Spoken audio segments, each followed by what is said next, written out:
Hi, welcome to worksheet number 10, implicit differentiation. This corresponds to the textbook section 2.6.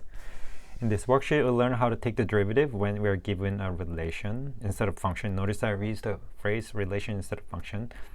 Even when we can't solve for a particular variable, we'll still be able to take the derivative. We'll see what that means. So let's get our first example.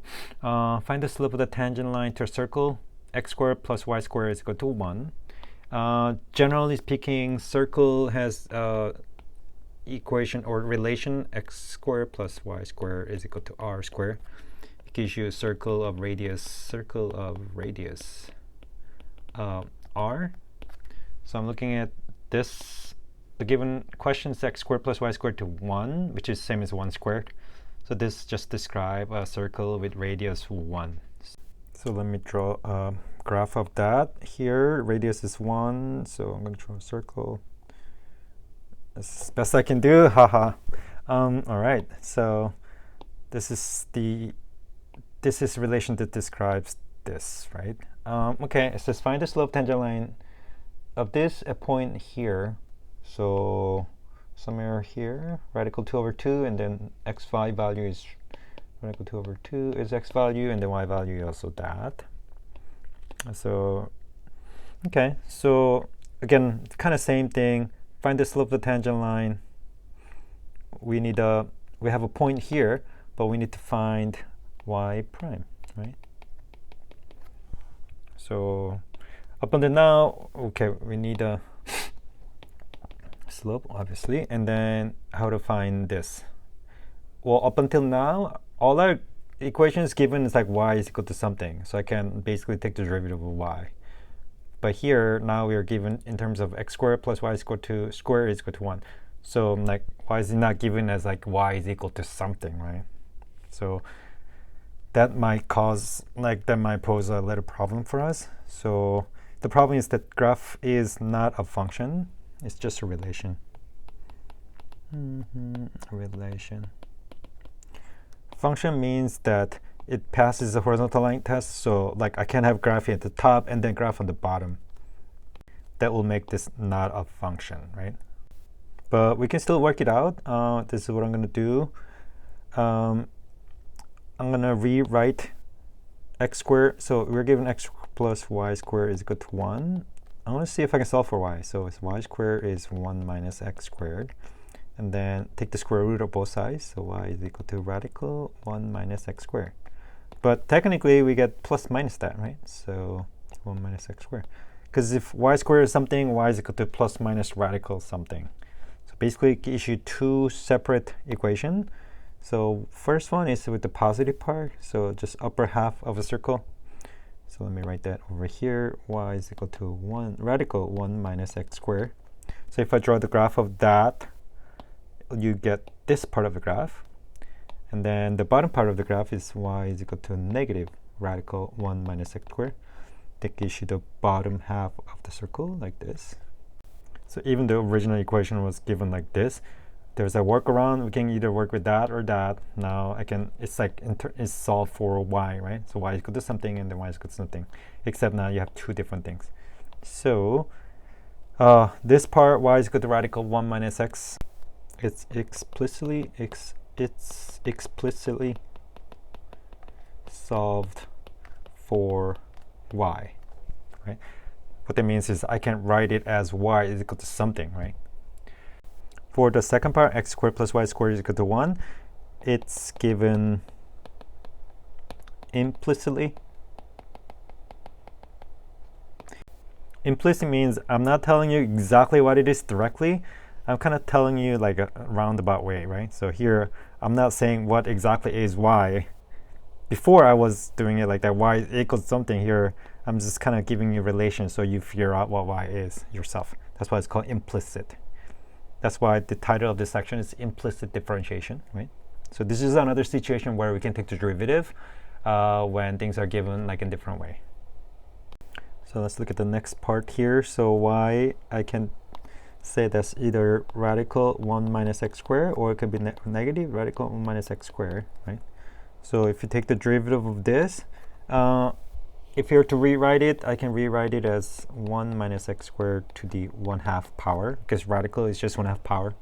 So if you take the derivative, I get 1/2 1 minus x squared negative 1/2 power times, we're using the chain rule, derivative of whatever is inside is negative 2x, right? So that's the y prime for that part. For the second part, y, again, same, negative 1 minus x squared, 1/2 power. So if I were to write y prime, I can say negative 1/2, basically kind of same thing, times negative 2x, right? So when I simplify that, cancel out. So I get negative x over radical 1 minus x squared. Again, 1/2 power is the radical. Negative means this 1 over something. So it's a 1 over radical. So that's where radical is on the bottom. And the bottom portion of the circle is just negative of the whatever its top is. So negative of negative is positive. So x over 1 minus x squared. Okay. So when I plug in now this thing, what I get is I get two possible answers. If you plug it into the top one, it's negative radical 2 over 2 over 1 minus radical. Yikes, radical 2 over 2 squared. And you get radical 2 over 2 over radical, that's 2 over 4, so the 1/2, 1 minus 1/2 is 1/2, so it's like this. If you simplify that, you're going to get negative 1. And if you plug into the second part, it's just negative of that, so it's positive 1. So slope is negative 1, and slope is positive 1. Depends on which radical 2 over 2 you're looking at. So let's go back here. Let's look at the graph. Here, our original point is here. So if you look at the slope here, that's going to be negative 1. So it goes on this way. It makes sense.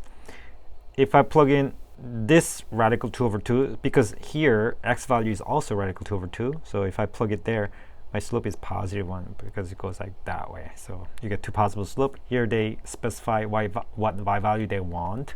So I'm specifically at this point. So this question slope is negative 1. So here I'm choosing, I want to make sure I choose this one. All right, so let's look at example 2. It's a more complicated question. Let's find the derivative of this crazy stuff. Well, can we solve for y? Before there's a 1y, so I can separate y and then take the square root of that and I can solve it. Here it's going to be super difficult to solve for y because there was a y square and then I was going to move x over here, but then there's a y square here. And then this is way more complicated. So how can I just solve for like y is equal to something, only x in it? That's not going to be possible for me to do it here. So this is going to be more difficult to solve it directly. So here we can't explicitly solve for one variable. So here I cannot solve for y by itself. We're going to do implicit differentiation. And that's what we're going to learn how to do in this section. It's called implicit differentiation. Let me highlight this part. Okay. So there's a way around to calculate derivative without solving for y, right? It involves differentiating both sides of the equation with dx, and whatever time you're taking derivative is not in x, then we'll use a chain rule, right? So if I take a derivative of something like x squared or sine x, then it's just normal derivative. But if it's something else, some other variable or some other expression, then we're going to use the chain rule. So kind of like what we learned to get so far combined together. So for example, if you want to take dx of y squared, notice that the variable here is x, but the variable here is y, not x, right? So there are two different variables. That means that the variable is not matching. So what we can do is now we have to kind of use the chain rule. So ddx of y squared. So there's a square function and y is some other function. So first you take the derivative of a square function. So it'll be 2y and leave y as is. And then take the derivative of whatever's inside function, which is basically y, which is dy dx, right? So dy dx part is the chain rule part. And where does 2y come from? It's like I'm taking the derivative of a square function. So I'll take the derivative of a square function and then I'll multiply dy dx. Okay. So it's kind of like what we did before. Now we're using slightly different notation. So let's kind of go back to the question we just did. First question we did. find the derivative of this by using implicit differentiation. So let's see, we can try to do it with different technique. So what I'm going to do is I'm going to do d dx plus y squared is equal to d dx 1. So I'm going to differentiate both sides by with respect to x, means pretending that x is variable, right? So here, before I even start anything, I noticed this variable is x. I'm taking the derivative with respect to x. So this will be just like regular old derivative. I don't have to worry about anything else. Here is y, which is not x. So there, I'm going to have to keep in mind that I might have to use a chain rule here. This one is constant. When I take the derivative constant, I'm going to get 0. So I'll just keep that in mind. So here, let me just kind of rewrite it in steps. Y squared is equal to d dx 1. So I'm using the addition rule. Like when you take the derivative of something plus something, I take the derivative separately and add them, right? If this was multiplication, then I have to use the product rule. So only reason I can do this is because they're added. If it is multiplied, then things are going to be a little bit more difficult. All right, let's look at this part. X is matching x, so this is just straight on derivative, 2x. Second part, x is not matching x, so I have to use the chain rule. So the function is square function is y squared, right? So I go 2y, and then I'll do dy dx. So here, maybe I can do this. This I is not matching x, so we have this chain rule thing going on. Okay. And then the last part is just a 0. I'm taking derivative with respect to a constant. Derivative of constant is just 0. Okay. So I have that equation. We're solving for dy dx. That's the derivative basically. So it's now just solving equations. So I'll subtract 2x from both sides. So 2y dy dx is negative 2x. And then dy dx is basically, I'm dividing both sides by 2y. So cancel this out, negative x over y. So, okay. So what does that mean? At x is negative 2 over 2, and then y is radical 2 over 2, same place. dy dx is basically negative x over y. So negative radical 2 over 2 over y, which is that, which is negative 1, which is what we got before, right? So here seems like this is a little bit easier to work with. I don't have to solve for y and then do all this crazy stuff. I can kind of do it directly in some ways.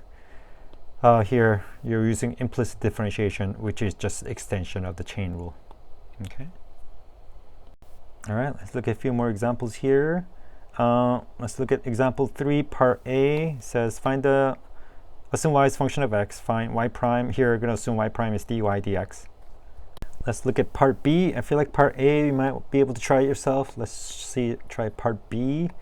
Okay, so 4x squared plus y cubed is equal to x squared and then y. There's a y and then there's y, and this is y cubed, this is the y. So it's going to be, here in my head, it's going to be it'll be hard to solve for y.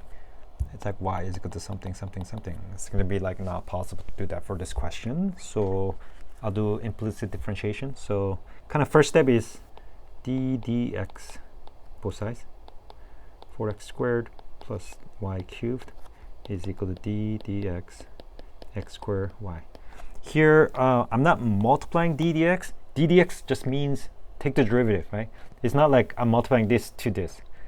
This one is telling, whenever you see this and something, take the derivative of that. So here, I'm taking the derivative of left-hand side and right-hand side, right? So this is just kind of like operation, like it's telling you what to do. It's not like this multiply by that. Okay, so once I have it, then again, I'll pay close attention to the variable. X variable, this is x variable, so this is going to be easy. This is y variable, so I have to use chain rule. Again, x and y multiplied, so here I'm going to use the product rule. This is going to be easy to take the derivative. Here I have to use the chain rule, so I'll just keep that in mind. So let me kind of write this out. So d dx 4x squared plus d dx y cubed. So because this is added, how do I take the derivative of something plus something? You do it separately and just add an answer. So this part is going to be a little bit easier. The right hand side, x squared times y. So I have to use the product rule, right? So it's kind of like my f, this is kind of like my g. So what's f times g prime? F prime g plus f g prime. So I don't have to do that. I know, it gets kind of complicated. So first one is f prime. That means take the derivative of this part. So I'll write that down. D dx of x squared times, so f prime g. So take the derivative of this times just y itself. So I'm not doing anything to the y. Plus, second one is f g prime.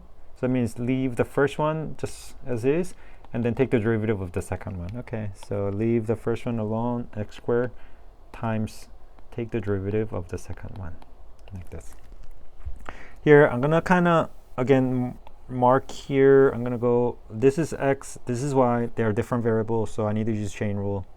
This is x, this is y. They're different variables. I use the chain rule. So I just kind of mark the places where I don't forget to use chain rule. All right, let's go back and, so let's look at this part. X and x matching, so it's just like normal derivative. So that will be 8x to the 1 power plus the next part, derivative of this, I use chain rule. Derivative of the cubic power is 3y squared, right? So 3y squared times dy dx, because the chain rule, is equal to kind of same thing. First one, the variable is matching x and x squared, so that's 2x times y plus x squared times, take the derivative of a y, so that's just 1y 0 power, or just 1 times dy dx. So that's 1 dy dx. All right. Wow, okay, there's a lot of stuff. But here I'm going to also highlight dy dx, because that's what I want to know. So I'll just move all the dy dx on one side and everything else on the other side. So I will move this one here, so it becomes negative. I'll move this one here. I'll subtract 8x from both sides, and I'll subtract x squared dy dx from the other side. So what I get is 3y squared dy dx minus x squared dy dx is equal to 2xy minus 8x. They're the like terms. I can combine those two. 3y squared minus x squared is equal to 2xy minus 8x. And then my last step is, I'm solving for dy dx. dy dx is equal to 2xy minus 8x over 3y squared minus x squared. Wow. Okay, it's a lot of work, but it's possible. Again, the key is when I take the derivative with respect to not something that is not x, I have to use the chain rule. That's why I have this dy dx, right? And then once I have that, combine the like terms, and then solve for dy dx, because that's what the question is asking for. All right. All right, so now I'm gonna have you pause and try part A and part C. So once you're done with those two, we'll work with part D. Part D might be slightly more complicated than the other ones. I mean, they're all complicated. So take your time, work on A and C, and then we'll meet back at part D, okay? All right, if you know the answer for part A, I got, well, dy dx is equal to 1 minus 3x squared over 3y squared. And for part C, what do I get? Complicated answer, dy dx is equal to 3 cosine 3x plus 4y over 1 minus 4 cosine 3x plus 4y. Generally speaking, like when you do implicit differentiation, your answer has x's and y's in it. Mostly, like before, every answer has only x in it, that's it. But if it's implicit, then like your answer most likely will have x's and y's in it. Like here I have x and there was y, there's x and there's y. So this is very difficult. Let's look at part D. I noticed there's a quotient. So it's like something over something, which is going to be like more complicated. So I think we can, my hint here is I can rewrite this. I can multiply y plus x squared on both sides, right? Y plus x squared on both sides. Yep, y plus x squared. because quotient rule make things more complicated. So I'm going to try to see if I can not use the quotient rule. Is equal to x plus 2, y plus x squared, right? So I can do x, y plus, I'll just FOIL it out, x cubed plus 2y plus 2x squared, x minus y cubed. And from here you can do the derivative. Maybe not, it's not that more easier than just doing it as a quotient rule, but here I try to avoid the quotient rule as much as possible. So go from here and see what you get. All right, so hopefully you pause and finish this. If not, just pause and finish, it's fine.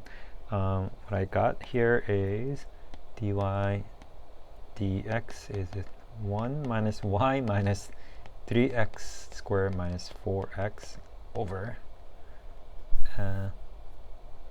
3y squared plus x plus 2. All right, let's look at the last question. I'm gonna get, well, let's get started and then I'm gonna have you finish the rest. Finish it off. Use the implicit differentiator to find the slope of the tangent line at the given point. So whatever that is, complicated stuff. And then a point is 3.31. Okay, so kind of just different application of implicit differentiation. I want to find the slope of the tangent line. So kind of same stuff. I want dy dx. So d dx 2x squared plus y squared is equal to d dx 25x squared minus y squared.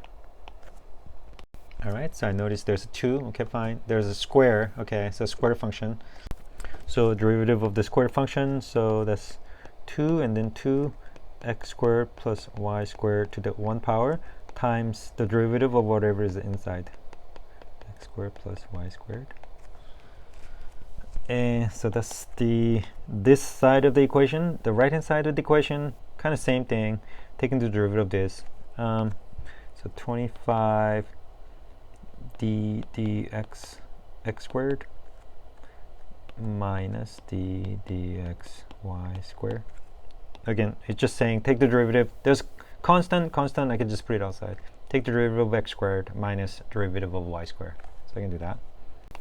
So if I continue, that's 4 x squared plus y squared. Now take the derivative of x squared plus y squared. Okay, it's a plus something, so I can take the derivative by itself and then add the derivative of this. Derivative of 2x is just 2x plus derivative of 2y. It's a square function, so it'll be 2y, but then it's with respect to x, and the variables don't match. So chain rule. So 2y times dy dx is equal to 25. Same thing. Derivative of x squared, that's just 2x, no problem there, minus 2y dy dx. So let me highlight the ones I need. I need this thing, right? So from now, it's just a matter of simplifying it and solving for dy dx. And I think from here, I think you can finish it. So finish it off, and then that's the end of the worksheet.